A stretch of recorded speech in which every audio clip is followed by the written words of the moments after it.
আসসালামু আলাইকুম সুপ্রিয় শিক্ষার্থীবৃন্দ, আমরা আজকে ক্লাসের মধ্যে কিছু টেক কোয়েশ্চেন্সের এক্সাম্পল এক্সারসাইজ করবো। ঠিক আছে, গত ক্লাসের মধ্যে আমরা কিছু এক্সাম্পল এক্সারসাইজ করছিলাম। আজকে আমরা বোর্ডের কিছু কমপ্লেক্স এক্সাম্পলগুলো আমরা আজকে এক্সারসাইজ করবো। ঠিক আছে, তো এখনও আমাদের ইউটিউব চ্যানেলে আমাদের নতুন, সবাই আমাদের চ্যানেলটি সাবস্ক্রাইব করে নিন আর বেল আইকনের মধ্যে ক্লিক করবেন যাতে করে সহজে ক্লাসের ভিডিওগুলো পেতে পারেন।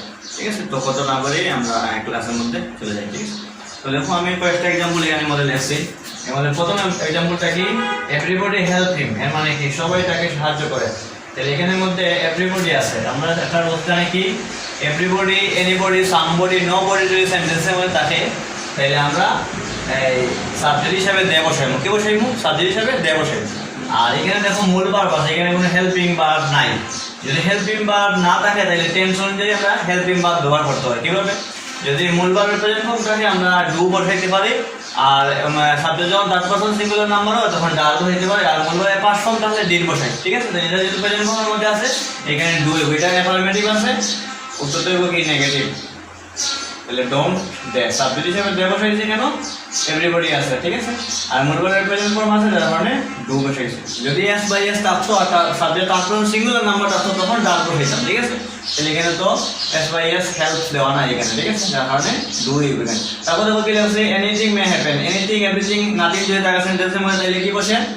সাবজেক্ট হিসেবে ইট বসে। এখানে মে একটা মডেল ভাব দেওয়া আছে, তাহলে এটা হা বোঝক আছে না বোঝক। Anything may happen in this time মানে কি যে কোনো সময়, anything may happen in this time এই সময় যে কোনো কিছু করতে পারে। ঠিক আছে, এটা হা বোঝক আছে না বোঝক হইব, মে এর সাথে নট লাগাই দিব মে অন ইট, যেহেতু এনিথিং এটা আমাদের আছে এখানে মধ্যে।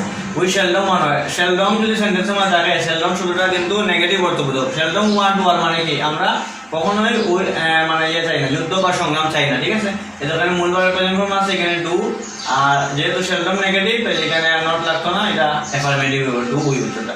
আই এম বিজি নাও, যদি আই এম থাকে এম নটে আমরা ট্যাগ ফর্মে কি লিখি? আরএন্ট, এটা আবুধক আছে। আই এম বিজি নাও মানে আমি এখন ব্যস্ত আছি, এটা আবুধক আছে। ঠিক আছে, are not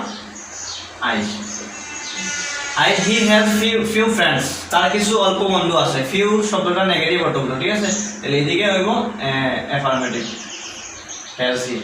don't quarrel with one another, একে অন্যের সাথে কি করো না, ঝগড়া করো না। এটা কিন্তু একটা ইম্পারেটিভ সেন্টেন্স, আদেশ, উপদেশ, অনুরোধ, নিষেধ, এরকম যদি বোঝায় আমরা জানি কোন ধরনের সেন্টেন্স ইম্পারেটিভ। তাহলে এটা যেহেতু ইম্পারেটিভ সেন্টেন্স তাহলে এইখানের মধ্যে আমরা উইল বসাইব। ইম্পারেটিভ সেন্টেন্সে কি বসে? উইল বসে।